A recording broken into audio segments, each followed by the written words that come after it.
მოგესალმებით სიცოცხლისთვის მებრძოლებო. მოკლედ, ბატონმა ლაშამ ჩემი თხოვნით ერთი ვიდეო ჩაგვეწერა ტრამვებზე.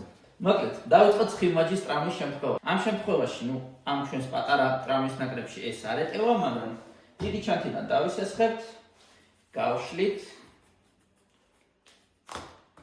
ბოლომდე გაშლის შემდეგ სულ ოდნავ ცოტა კალის ფორმას მივცემთ, რომ ხელი მასზე სწორად მოვათავსოთ და შემდეგ ბინტით გადავახვიოთ. თუ შეიძლება, ძალიან ხო არ გყივოთ ხელი.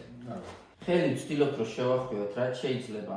კარგად, არ უნდა იყოს ძალიან მჭიდრო, თან ძალიან მოშვებული. ხელის ფიქსაცია გვაძლევს იმის საშუალებას, რომ ტკივილი იყოს რაც შეიძლება ნაკლები. რაც შეეხება აი ესე გადაბრუნება გვეხმარება, რომ ჩვენი ბინტი ჩაკეტოს და აღარ ისრიალოს. რამოდენიმეჯერ შეგვიძლია მაგის გამოყენება. წერი გაშალეთ თუ შეგიძლია და არ გტკივა, იდეალურია.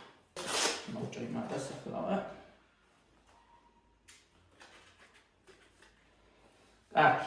მოკლედ, ეს სავსებით საკმარისია საიმისოთ, რომ ჩავჯდეთ მანქანაში და მივმართოთ უახლოეს კლინიკას, ან თუნდაც დაველოდოთ სასწრაფოს მოსვლას.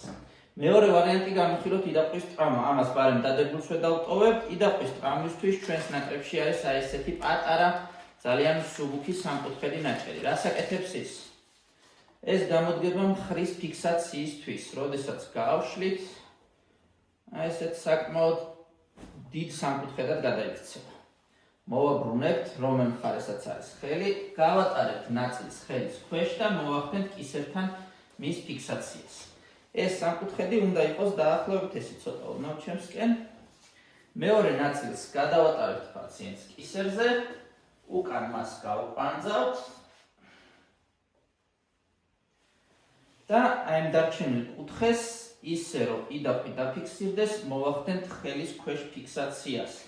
თუ მაინც და მაინც დამატებით გვაქვს ბინტი მეტი უსაფრთხოებისთვის და დამატებით დაცულობისთვის, შეგვიძლია ხელიც. მეორე შეგვიძლია დამატებითი ფიქსაციაც გავუკეთოთ. ეს დაგვეხმარება, რომ ხელი მხრის ტრამვის შემთხვევაშიც კი დავაფიქსიროთ ისე, რომ უმოძრაოთ მაქსიმალურად ნაკლები ტკივილით, მივიყვანოთ პაციენტის შესაბამის დანიშნულების პუნქტამდე. რა სიტყვით ბატონო ლაშა? კარგი ფიქსაცია. შვენიერი. ხუთიანი. მოკლედ ეს ხელი გტივათ, მადლობა უღრმესი გაწეული თანამშრომლობისთვის.